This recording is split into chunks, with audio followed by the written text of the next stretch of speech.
शुरू करते हैं अल्लाह के नाम से। आज की जो हमारी वीडियो है, लंबा अंगूर, मीठा अंगूर, सुंदरखानी अंगूर, उसकी बेल है। इस बेल को आप कहाँ से ले सकते हैं, कौन सी फर्टिलाइज़र इसके अंदर आप डालेंगे ताकि आपकी बेल एक सीज़न में तैयार हो सके, और सबसे बड़ी बात कि इसको लगाएंगे कहाँ पे।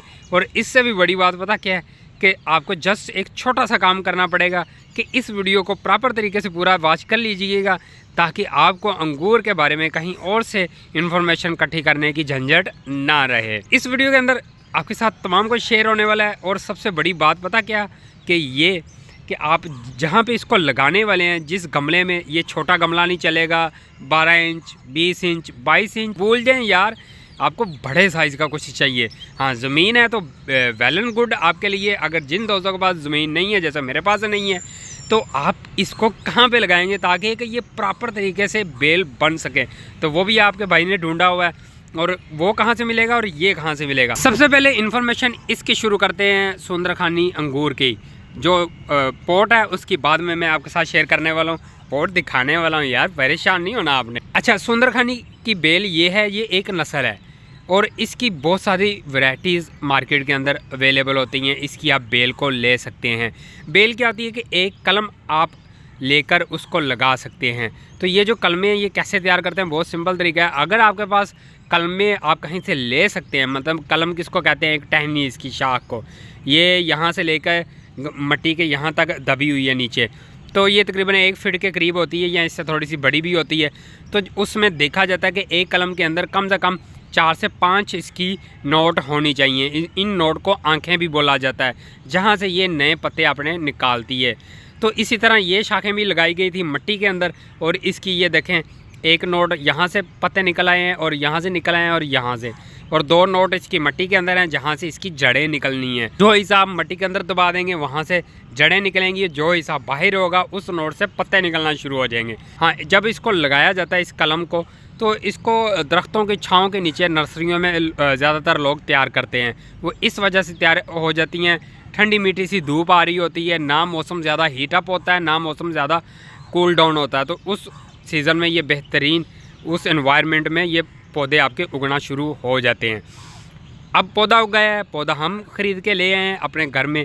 तो जब आप पौधे को घर में ख़रीद के लाएं तो उसको 1-2 दिन आपने ट्रांसप्लांट नहीं करना, मतलब एक गमले से निकाल के बड़े गमले में फ़ौरन नहीं लगा देना। उसको कम से कम 2 दिन का आपने अपने घर में रेस्ट देना है, क्योंकि उसका पूरा एक एनवायरनमेंट चेंज हो चुका होता है पौधे का। तो उसको उस एनवायरनमेंट में एडजस्ट होने के लिए 2 से 3 दिन लगते हैं। कैसी बात है, जैसे आप कहीं जाते हैं तो आपको भी 1-2 दिन लग जाते हैं ना स्टेबल होने में, इसी तरह इस पौधे भी होते हैं। ये 2 दिन हो गए मेरे पास पौधे को आए हुए, जब मैं इसको लेके आया तो अब इसको ट्रांसप्लांट करने की बारी है। गोल अंगूर भी होते हैं जो आपने अक्सर लोगों के घरों में लगे देखे हैं, तो वो तो बहुत ही सिंपल एक तरीका है। आप वहाँ से शाखें ले लें और उसको मट्टी के अंदर लगाएं तो वो बेल बन जाती है। तो उसको फिर जहाँ मर्ज़ी आप लगा सकते हैं। इसको डायरेक्ट भी मट्टी के अंदर लगा सकते हैं और इस तरह छोटे गमलों के अंदर आप इसकी पनीरी को भी तैयार कर सकते हैं। इसको पनीरी बोला जाता है। कलम को लगा देते हैं तो ये कोई 20 से 25 दिन के बाद यहाँ से पत्ते नोट के अंदर से निकलना शुरू हो जाते हैं। तो तकरीबन 40 डेज़ ले जाता है जब इसके नीचे प्रॉपर तरीके से जड़ें बनना शुरू हो जाती हैं। 40 डे के बाद आपने पौधा ट्रांसप्लांट करना है, उससे पहले ट्रांसप्लांट नहीं कर सकते इसको। आपका एक काला अंगूर हो गया, एक वाइट अंगूर हो गया जो गोल वाले होते हैं, और जो आप रेडियो से ख़रीदते हैं सुंदरखानी का अंगूर, वो लंबा अंगूर होता है और बहुत ज़्यादा मीठा भी होता है। उसकी कलम अगर आपने लेना चाहते हैं तो मैंने ये वाली जो ली है, आपको पता है मैं ज़्यादातर कहाँ से चीज़ें ख़रीदता हूँ, रोशन सीड वालों से। अगर आप उनसे ख़रीदना चाहते हैं तो ये ख़रीद सकते हैं। अभी दोस्तों का ये सवाल होगा कि ये मिलेगी कितने की। ये 400 रुपये की, पाकिस्तानी 400 रुपये की आपको ये मिल जाएगी। मेरे वो भाई जो लाहौर के अंदर नहीं रहते, उनको बता दूं कि यार इसको आप अगर लेना चाहते हैं ना तो नर्सरी आपको विज़िट करना पड़ेंगी, थोड़ा सा खपखपैया करना पड़ेगा, नर्सरी में जाना पड़ेगा, उनसे पूछना पड़ेगा। वो आपको पता है ना, फिर क्या बोलें यार, उसको आप जाके कहेंगे कि सुंदरखानी बेल, वो कहेंगे यही है यही है, यही उठा के ले जाओ। तो वो ज़्यादातर उनके पास दूसरी बेलें होती हैं जो आम आप घरों में लगी हुई देखते हैं। लोग छाँव के लिए भी लगा लेते हैं और सीज़न में अंगूर भी खा लेते हैं। तो अगर इस तरह की नस्ली चाहिए तो ये आपको ढूंढना पड़ेगी। हाँ, यहाँ दूसरा तरीकाकार ये है कि कि आप किसी आउटसाइड में जा सकते हैं जहाँ पे ज़मीनों में अंगूर लगता है, उनसे आपको फ्री में ये कलमें मिल जाएंगी। 4 से 5 कलमें ले आएँ, उसमें से 2 से 3 आपकी उग जाएंगी, 1-2 मर जाएंगी तो कोई मसला नहीं है। 4 से 5 आपने कलमें लेनी है तो वो फ्री मिल जाएंगी, वो आपसे पैसे भी चार्ज नहीं करेंगे। हाँ, अगर कुछ इंटरनेट पे सर्च भी कर लेंगे तो आप इजी एक्सेस कर सकते हैं। ये पाकिस्तान के अंदर भी है और दुनिया में आप किसी भी मुल्क के अंदर रहते हैं तो ये आप इस तरह सुंदरखानी की बेल को ले सकते हैं। इसके बाद खाद की बात करें तो इसको यूरिया चाहिए, DAP चाहिए और गाय का गोबर चाहिए। 3 खादें इसको लाजमी चाहिए एक अंगूर की बेल को पूरा जवान करने में। कितनी अच्छी बात है, मैंने 3 खादें आपके साथ शेयर कर दी। जिन 200 के बाद ये लगी हुई हैं, ऑलरेडी अंगूर लगे हुए हैं, तो वो इसको गाय का गोबर प्लस थोड़ी सी यूरिया खाद। पौधे का साइज़ ज़्यादा है तो थोड़ी सी ज़्यादा यूरिया खाद। अगर जैसे ये मेरे पास कलम है तो इस साइज़ के अंदर आप 20 से 25 दाने यूरिया के डालेंगे, इससे ज़्यादा हरगिज़ नहीं डालनी। और जब मैं इसको ट्रांसप्लांट करूँगा तो उस मिट्टी के अंदर हम गाय का गोबर, वर्मिंग कंपोस्ट मिक्स करके फिर इस पौधे को वहाँ पे लगा सकते हैं। तो इसी तरह आपने भी ये खादें देनी है और हर खाद 15 से 20 दिन के वक्फे के बाद आप अंगूर को दे सकते हैं ताकि आपका अंगूर अच्छे तरीके से तैयार हो सके। बेल जितनी अच्छी तैयार करेंगे अंगूर भी उतना मज़े का आपके पास बनेगा। इसका एनवायरनमेंट कैसा होना चाहिए, जो ये मैं बेल लेके आया हूँ इसके लिए अगर गर्मी ज़्यादा भी है तो कोई प्रॉब्लम नहीं है, सर्दी है तो फिर भी कोई प्रॉब्लम नहीं है। जब सर्दी ज़्यादा होगी तो ये अपने पत्ते ड्रॉप कर देगा। जब जैसे ही सर्दी कम होना शुरू हो जाएगी तो ये अपने पत्ते नए निकालना शुरू कर देगा। और जैसे पत्ते नए निकालेगा, शाखें नई आएंगी तो फिर इसके ऊपर अंगूर जो गर्मियों में आता है आपके पास, खाते हैं आप अंगूर, ये अंगूर लगना शुरू हो जाएगा। जैसे अंगूर ख़त्म होगा फिर पौधा वापस स्लो डाउन होना शुरू हो जाता है, मतलब कि पत्ते ड्राई करना शुरू कर देगा, पत्ते गिराना शुरू कर देगा, क्योंकि दोबारा से विंटर सीज़न आ जाएगा। तो ये एक इसका रूटीन और ये एक पैटर्न चलता रहता है। जब भी आपको लगे कि इसका फल लगने का सीज़न हो गया है तो वो आपको अंदाज़ा हो जाएगा, टेंशन नहीं लेनी है आपने। जैसे ही बाहर का मौसम आता है तो ये भी अपने पत्ते लेके आना शुरू हो जाता है। तो उस टाइम पे आप इसकी खादों की एक रूटीन बना लेनी है। हर 15 दिन बाद आप खाद इस्तेमाल करेंगे। एक दफ़ा गाय का गोबर दे सकते हैं, एक दफ़ा यूरिया दे सकते हैं, या DAP इस्तेमाल कर सकते हैं। और जब आपको लगे कि इसके ऊपर बूर लगना शुरू हो गया तो फिर NPK खाद आप इस्तेमाल कर सकते हैं। तो दूसरी 2 खादें स्किप करेंगे तब NPK इस्तेमाल करेंगे, जिससे फल मज़ीद बेहतर बनेगा। अभी इसको उठा के और लेके चलते हैं। हर ये इस फ्लावर पॉट की हमने रूनमाई करनी थी। ये है जी ग्रोइंग बैग, लार्ज साइज़ का ग्रोइंग बैग। ये देखें कहाँ पे आता है, मेरे ये घुटने से भी ऊंचा है, अंदाज़ा करें ज़रा। ये देखें अच्छा खासा इसका ये हाइट है, 3 फीट के करीब, और चौड़ाई भी इसकी माशाल्लाह देखें।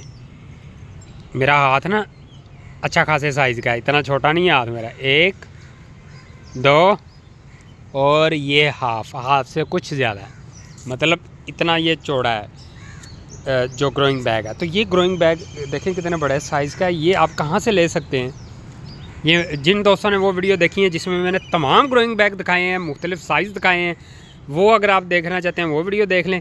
वरना मैं आपको ये नंबर ऊपर आ रहा है, इस नंबर पे आप कॉल करके ये वाला ग्रोइंग बैग ख़रीद सकते हैं, या मुख्तलिफ़ जो भी आपको चाहिए वो उनसे आप ले सकते हैं। तो बहुत ज़्यादा दोस्तों को पता होगा कि ये फ़रूक भाई सेल करते हैं, फैसलाबाद वाले जो पहले वर्मी कंपोस्ट सेल करते हैं वो अभी भी कर रहे हैं, और ये ग्रोइंग बैग भी वो सेल करते हैं, और बीज वगैरह भी आजकल उन्होंने रखे हुए हैं, हाइब्रिड बीज, और वो भी बहुत कम कीमत में। इस ग्रोइंग बैग की बात करते चलें, ये फुल साइज़ का उनके पास ग्रोइंग बैग है जो 650 में आपको मिल जाएगा, 650 रुपये में, और आपको डिस्काउंट करके कोई 600 रुपये का बेहतरीन ये ग्रोइंग बैग मिल जाएगा। आपने बस तनवीर भाई का रेफरेंस एक दफ़ा उनको लाजमी दे देना। तो उम्मीद है कि 650 से 600 रुपये से भी 20-30 रुपये वो आपको कम कर दें। ये मैं वैसे अपनी तरफ से कह रहा हूँ, अगर आप मेरा नाम लेंगे तो पूरी उम्मीद है कि वो मेरे नाम का कुछ है ना हयार रख लेंगे फ़रूक भाई। इसके अंदर हम अपनी इस बेल को लगाना है। बेल को लगाने के लिए बहुत ज़्यादा लोग इस बात पे कंफ्यूज होते हैं कि पौधे को मिट्टी के अंदर निकालते कैसे हैं। एक बात याद रखिए, जब हम पनीरी दूसरे पौधों की लगाते हैं ना तो उसकी जड़ें भी बाहर निकल आएँ तो कोई प्रॉब्लम नहीं होती, क्योंकि वो एक सीड से उगा हुआ पौधा होता है। ये कलम है, इस कलम को अगर आप इसी तरह बाहर निकाल लेंगे, इसकी जो जड़ें अभी नई नवीली दुल्हन की तरह हैं, तो इसको जैसी हवा लगेगी तो बहुत ज़्यादा इसकी जो जड़ें हैं, रूट्स हैं, वो डैमेज होना शुरू हो जाती हैं। तो इसी वजह से आपने मिट्टी समेत इसको बाहर निकालना है। तो वो बहुत एक सिंपल तरीका, वो कैसे किया जाता है कि जब आपको पता है कि आपने पौधा को ट्रांसप्लांट करना है तो आपको 2-3 घंटे पहले आप इसको पानी दे देंगे। जब वो पानी ड्राई हो जाए और आपको पता चल जाए कि मिट्टी मेरी सारी नमी वाली हो गई है, तो फिर आप निकालेंगे तो ये पूरा मिट्टी समेत बाहर आएगा, मिट्टी टूटेगी नहीं। अभी मेरे सीन में क्या हो गया कि ये मिट्टी कुछ ना ज़्यादा ही गीली है। अब मैं सुबह ऊपर ये अनियन लेने आया था, ये जो मैंने अनियन लगाए हुए, ये वो आमलेट बनाना था, तो तब मैं इसको पानी दे गया था। मैंने कहा था शाम को ट्रांसप्लांट करूँगा, लेकिन मेरे पास अभी टाइम था तो अभी ट्रांसप्लांट करने आ गए। फिर भी पूरी कोशिश करूँगा मिट्टी समेत ये बाहर निकल आए। इसको निकालने के लिए सबसे पहले आपने क्या करना है, अपने हाथ की फिंगर यूँ खोलनी है और ये ऐसे मिट्टी के ऊपर रख देनी है। जैसे ये देखें मैंने हाथ मिट्टी के ऊपर रख दिए। अब ये वाला जो इसका हिस्सा है ये ज़मीन पे मारेंगे, इसको यहाँ से पीछे से पकड़ के ये हल्का हल्का। ये ख्याल करना है कि ये जो आपकी शाख है ये ज़मीन के साथ टच ना हो, वरना टूट जाएगी, उसका आपने ख्याल रखना। और मिट्टी के ऊपर यूँ हाथ रख के आस्ता आप इसको यूँ मारते रहेंगे, बिल्कुल स्लो। और आपको लगे कि जैसे ये मिट्टी एक साइड से बाहर निकलना शुरू होगी, ये एक से नहीं निकल रही, तो मैं इसको थोड़ा सा घुमाऊँगा और ये देखें जी, ये इसी तरह आपने पौधे को बाहर निकालना होता है। उन दोस्तों से माजरत है जिनको ऑलरेडी पता है, वो उन दोस्तों को बता रहा हूँ जो नए हैं, जिन्होंने अभी पहली दफ़ा गार्डनिंग शुरू करनी है, उनके लिए ये तरीका बता रहा हूँ तफसील से। ये निकल आया, अब चलते हैं बड़े गमले की। अच्छा जी, इसको यहाँ पे हमने लगाना है, इसको मैं रखूँगा यहाँ पे। एक हमने गलती पता कि क्या की है, जब आपने इसको बाहर निकालना है इससे पहले आप यहाँ पे गड्ढा निकाल सकते हैं, ताकि निकालें तो वह हाथ में ऐसे ही पकड़े इसके अंदर रख के फिर मिट्टी से कवर कर दें। तो चले गड्ढा निकाल लेते हैं, ये कौन सी बड़ी बात है। इस टूल की मदद से मैं गड्ढा निकालूंगा। ये जो टूल है मैंने लिया था एक भाई हैं हमारे हैप्पी प्लांट वाले, उनसे। यार कमाल का टूल है और मेरे पास तकरीबन इसको 2 साल हो चुके हैं इस टूल को, और वैसे का वैसा टूल है और बेहतरीन क्वालिटी का ये टूल मिला है मुझे। आप उनसे आप ले सकते हैं, आप उनके चैनल पे जाकर, उनकी वेबसाइट है, उन्होंने लिंक दिया होता है, तो वो वेबसाइट विज़िट कर सकते हैं। वो बीज भी सेल करते हैं, फूलों के, सब्जियों के, इस तरह के ये वो टूल वगैरह भी सेल करते हैं, उनसे भी आप ये ले सकते हैं। वैसे पर्सनली जो मेरा रिव्यू है इसके बारे में वो 100% ओके है भाईजान, ये बहुत पसंद आया मुझे ये वाला टूल। इस तरह आपने गड्ढा निकाल दिया। अब देखें, जब मैं इस गड्ढे को निकालना, इसके अंदर वर्मी कंपोस्ट भी है। ये देखें कितनी ज़्यादा वर्मी कंपोस्ट है, गाय का गोबर भी इसके अंदर मिक्स किया हुआ है और पत्तों की खाद भी मिक्स की हुई है। मैं आपको बताता चलूँ कि इस ग्रोइंग बैग को फिल करने का एक तरीका होता है। इसको फिल करने की मैं एक वीडियो अलग से बना रहा हूँ, तो वो वीडियो भी आपने लाजमी देख लेनी है, ताकि आपको पता चले कि आपने नए नवेले जो फ्लाई में ये ग्रोइंग बैग ख़रीद के लाते हैं, इसको फिल किस तरीके से करेंगे। ऐसा तरीका उस वीडियो में बताया कि वही आपकी खाद बन जाता है, वही बेहतरीन मिट्टी होती है, तो वही आपके पौधे को 1 से 2 सीज़न बेहतरीन तरीके से एनर्जी मिलती रहती है उसी मिट्टी के अंदर से। तो अब इसको हम पकड़ेंगे और बड़े प्यारे तरीके से यूँ रख देंगे। ये रख दिया, अब इसकी साइडों में मिट्टी डालेंगे।